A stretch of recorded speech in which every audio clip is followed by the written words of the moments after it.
আমায় ভাসাইলি রে, আমায় ডুবাইলি রে, অকুল দরিয়া বুঝি কুল নাই রে। আমায় ভাসাইলি রে, আমায় ডুবাইলি রে। দেবে, ভাসিয়ে দি আমার মেয়ে দুটোকে, ভাসিয়ে দি নদীতে, ভাসিয়ে দি আমার মেয়ে দুটোকে।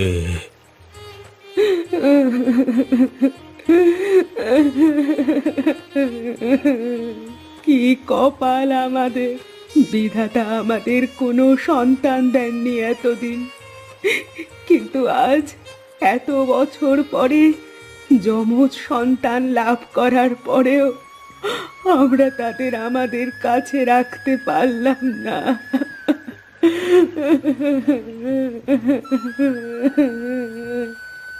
কেঁদো না গিন্নি, কেঁদো না। আমাদের মেয়েরা আমাদের ছেড়ে সারা জীবনের মতো যাচ্ছে না। ওরা শুধু কয়েকটা বছর আমাদের ছেড়ে থাকবে, তারপরে আমাদের মেয়েদের আমরা ফিরিয়ে আনবো।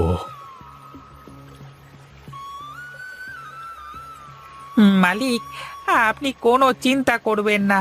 আমি আপনার মেয়েদের পিছু পিছু যাচ্ছি। আমি সারাক্ষণ ছায়ার মতো আপনার মেয়ের পাশে থাকব, কিন্তু সেটা ওদের কখনো বুঝতে দেব না।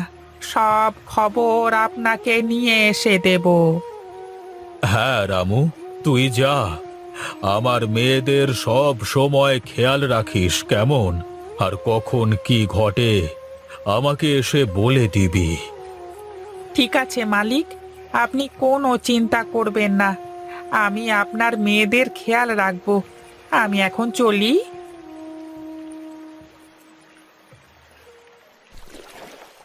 হে বিধাতা, আমার এই দুনিয়ায় আপন বলতে কেউ নেই।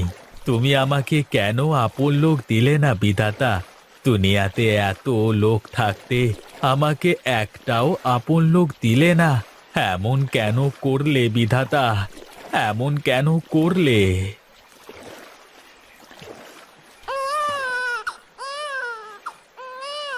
আরে, বাচ্চার কান্না শুনলাম মনে হলো। আরে ধুর, মাঝে মাঝে বাচ্চা আসবে কোথা থেকে?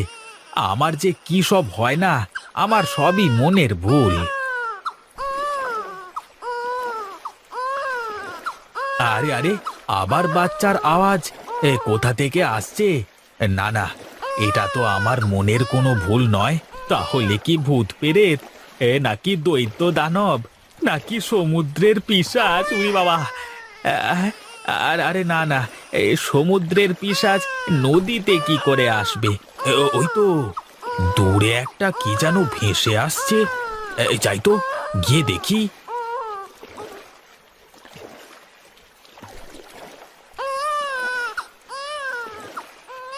হায় বিধাতা, হে কি সর্বনাশী কাণ্ড! কে ফুটফুটে বাচ্চা দুটোকে এভাবে জলে ভাসিয়ে দিয়েছে? এখন আমি এই বাচ্চা দুটোকে নিয়ে কি করব?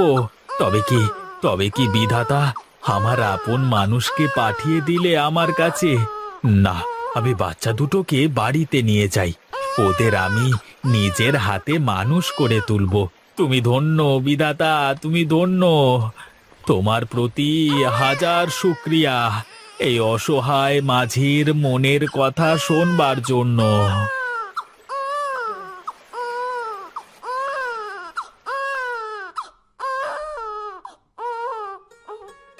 আজ থেকে এটাই তোদের ঘর, আর আমি তোদের বাবা। আজ থেকে আমার দুই মেয়ে, কিন্তু তোদের খাওয়াবো কি? তোরা থাক, আমি বাজার থেকে দুধ কিনে নিয়ে আসি।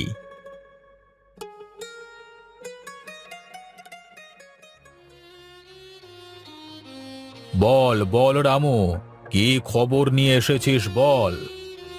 খবর খুব একটা ভালো নয় বাবু। খবর ভালো না? তুই কি বলতে চাইছিস? সবকিছু খুলে বল তো আমাকে। আপনাদের মেয়েদেরকে এক মাঝি পেয়েছে।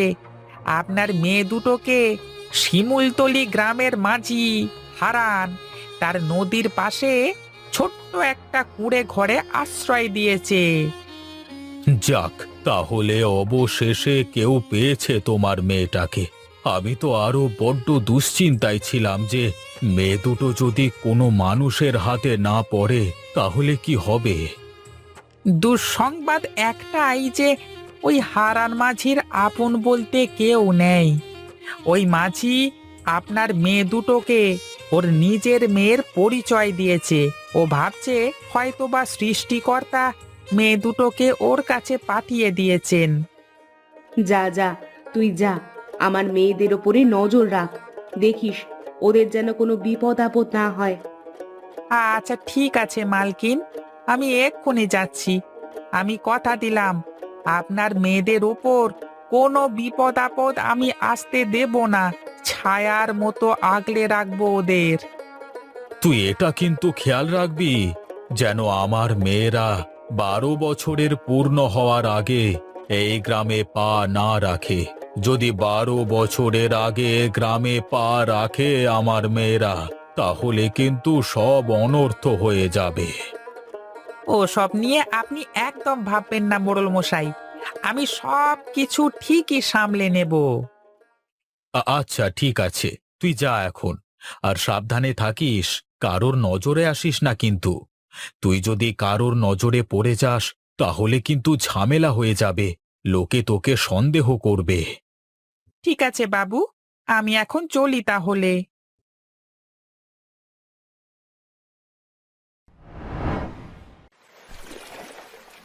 মারে, তোরা শক্ত করে ধরে বসে থাকিস কিন্তু। এই নদীতে অনেক স্রোত, আবার তোরা ঠিকঠাক সাঁতারও জানিস না। এই নৌকা থেকে নিচে পড়ে গেলে কিন্তু ভারী বিপদ হয়ে যাবে। তুমি থাকলে আমাদের কিসের বিপদ বাবা? তোমার পাশে থাকলে আমাদের আর কোনো ভয় নেই। হ্যাঁ বাবা, দিদি একদম ঠিক বলেছে। তুমি পাশে থাকতে আমাদের আবার কিসের ভয়? বাবা বাবা, দেখো না, ওই কিনারে কত সুন্দর শাপলা ফুল ফুটেছে। আমাদের ওখানে নিয়ে চলো না, আমরা কিছু শাপলা ফুল তুলবো। হ্যাঁ বাবা, হ্যাঁ বাবা, চলো, আমাদের নিয়ে চলো, শাপলা ফুল তুলবো। ঠিক আছে মা, আমি তোদের নিয়ে যাচ্ছি, চল।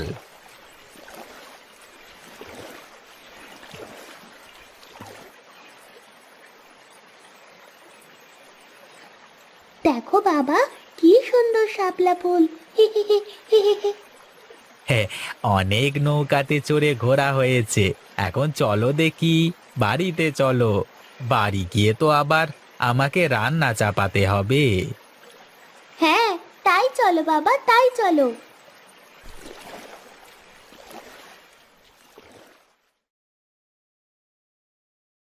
কে খবর নিয়ে আসলে রামু?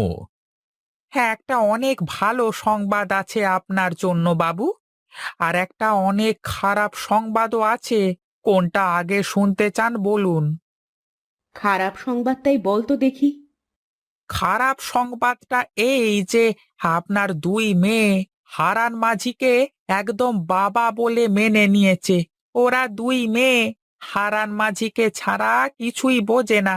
আর দুই মেয়ে যেন হারান মাঝির চোখের মণি, সারাদিন ওদের নিয়ে মেতে থাকে, খুব খেয়াল রাখে ওদের। এই কয়েক বছরে ওদের মধ্যে অনেক ভালো সম্পর্ক গড়ে উঠেছে, যে সম্পর্ক ভাঙা মুশকিল। তাহলে কি আমি আমার মেয়েদের কোনোদিন আপন করে পাবো না? কোনোদিন বুকে জড়িয়ে রাখতে পারবো না? চিন্তা করো না লক্ষ্মী, আমার মেয়েরা যখন জানতে পারবে আমরাই ওদের আসল বাবা মা, আর আমাদের সমস্যার কথা যখন শুনবে ওরা, তখন ওরা ঠিকই আমাদের কাছে ফিরে আসবে, তুমি দেখে নিও। আসলে আমারও সেটাই মনে হয়। কেউ এই রাজপ্রাসাদ ছেড়ে ওই ভাঙা কুঠিরে কেন থাকতে চাইবে? আগামী পূর্ণিমাতে আপনার মেয়েদের 12 বছর পূর্ণ হবে, আর ওদের অভিশাপ মুক্ত হবে। হ্যাঁ হ্যাঁ, আমরা জানি। সেই কবে থেকে এই দিনটার জন্য আমরা অপেক্ষা করছিলাম। তুই যা, হারান মাঝিকে আমার কাছে ডেকে নিয়ে আয়। এখন সময় হয়েছে ওই মাঝিকে সব সত্যি বলে দেওয়ার। ঠিক আছে বাবু, আমি এখনই যাচ্ছি। না রামু, এখন নয়। পূর্ণিমার দিন আমরা নিজেরাই যাব আমাদের মেয়েদেরকে ফিরিয়ে আনতে। এখন যদি মাঝিকে সব কথা বলিস তাহলে ও পালিয়ে যেতে পারে।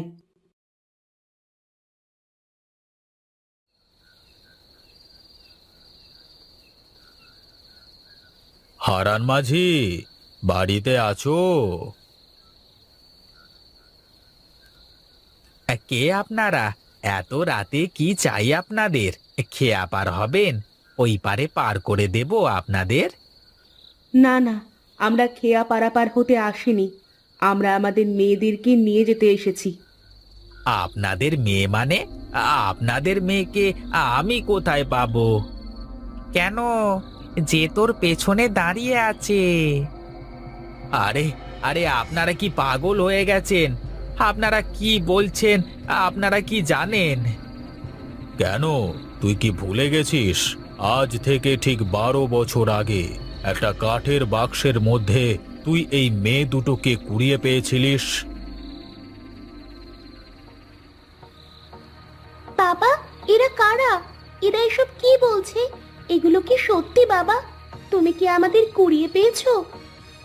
বলো বাবা, বলো, তুমি চুপ করে আছো কেন? বলো, ওরা কি আমাদের বাবা মা? তুমি কি আমাদের বাবা নও? আরে না রূপা, ওরা আমাদের বাবা মা নন। নিজের ছেলে মেয়েকে কেউ কখনো কাঠের বাক্সে নদীতে ভাসিয়ে দেয়? ওরা মিথ্যে বলছে। বিশ্বাস করো মা, আমরাই তোমাদের বাবা মা। আর এই যে রামু কাকা ছোটবেলা থেকে তোমাদের দূর থেকে অনেক সাহায্য করে এসেছে। তুমি আমাদের মা বাবা নও। তুমি আমাদের মা বাবা হলে আমাদেরকে কখনো নদীতে ভাসিয়ে দেবে না। তোরা শুনতে চাস? তোরা শুনতে চাস সেদিন কি হয়েছিল? কেন আমরা তোদের ভাসিয়ে দিতে চেয়েছিলাম? আমার শ্বশুর মশাইয়ের 3 বউ ছিল, কিন্তু আমার শ্বশুর মশাইয়ের কোনো ছেলে সন্তান ছিল না।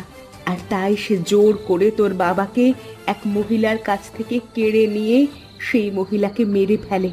আর সেই মহিলা মরার আগে অভিশাপ দিয়ে গিয়েছিল, আমাদের বংশের সব ছেলেমেয়েরা 12 বছর বয়স হলে মারা যাবে। আর এই অভিশাপ থেকে মুক্তির বড় একটাই উপায় ছিল, তোদের জন্মের 3 দিনের মধ্যে তোদেরকে এই গঙ্গার জলে ভাসিয়ে দেওয়া। এখন তোরা অভিশাপ মুক্ত। আমরা তোদের দেখতে আসলে তোরও একই ক্ষতি হতো মা, তাই আমরা তোদের দেখতে আসতে পারিনি। কিন্তু আমরা তোদের সব সময় দূর থেকে খেয়াল রেখেছি। আমরা পাঠিয়েছিলাম তোর কাকাকে তোর খেয়াল রাখবার জন্য। বলো না বাবা, এরা যা বলছে তা কি সত্যি? হ্যাঁ বাবা, বলো, এরা কেন এমন বলছে? এদের কথা কি সত্যি? হ্যাঁ রে মা, ওরা সত্যি বলছে। আমি আসলে তোদের নদীতে কুড়িয়ে পেয়েছিলাম, কিন্তু আমি জানি না যে ওরা তোর সত্যি বাবা মা কিনা।